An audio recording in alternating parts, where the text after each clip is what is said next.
Hey, what's going on, guys? It's Xtraws, and today I'm bringing you guys a tactical nuke with the thermal Famas.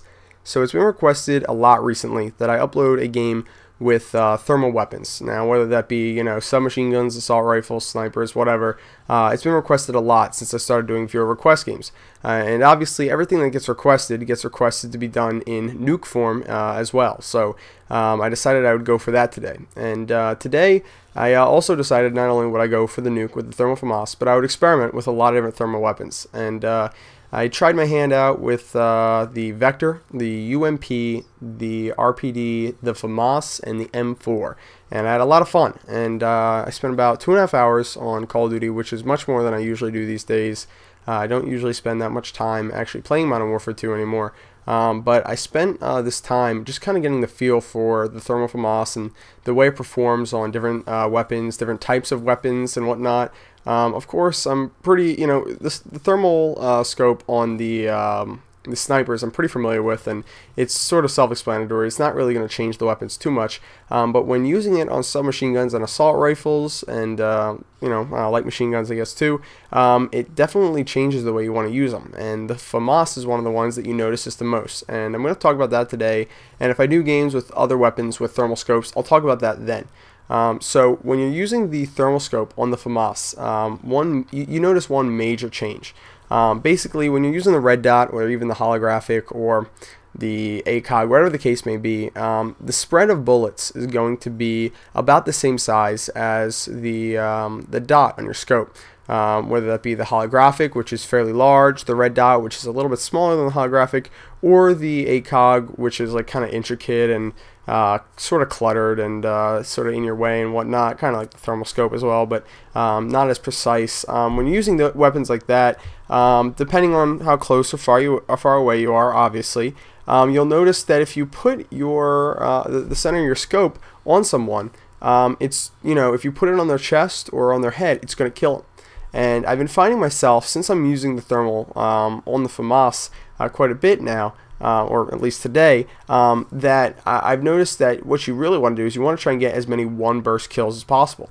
So obviously, when I have the opportunity, I try and line up headshots on people who are far away and aren't shooting at me. So if somebody's turned to their left and I'm shooting at them on their right, I'm trying to slip in a headshot.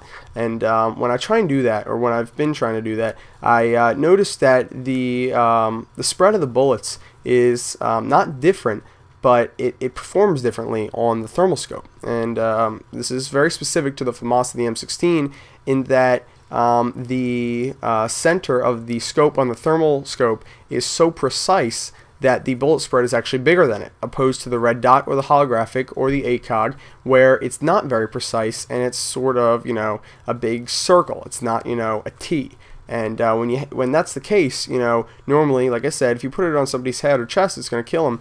But if you put this precisely on somebody's head with the thermal scope, what you'll notice is sometimes it'll kill them, but a lot of the time what will happen is only 1 or 2 out of the 3 bullets that shoot from the burst will actually connect with your enemy and you won't kill them. So it'll look like, oh, I just hit that guy with a headshot, but really that's not what happened. So what I find myself doing more and more is going for torso shots, opposed to trying to hit more the head area or even the leg area. Now, I knew, starting with the thermal Famas, that I definitely wanted to get as many one-shot kills as possible, so the legs were, pretty much off limits because it's not going to be very reliable for one-shot kills. But, like I just explained to you, I found out that the head is another spot that's not very reliable unless you're dead center on the person's head.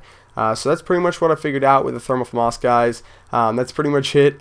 This was a pretty standard nuke in that I was using regular kill streaks, but as far as getting it with the thermal Famas, it took me quite a few attempts and is much more difficult than any other sort of nuke that I've gone for before. This was more than just a little difficult.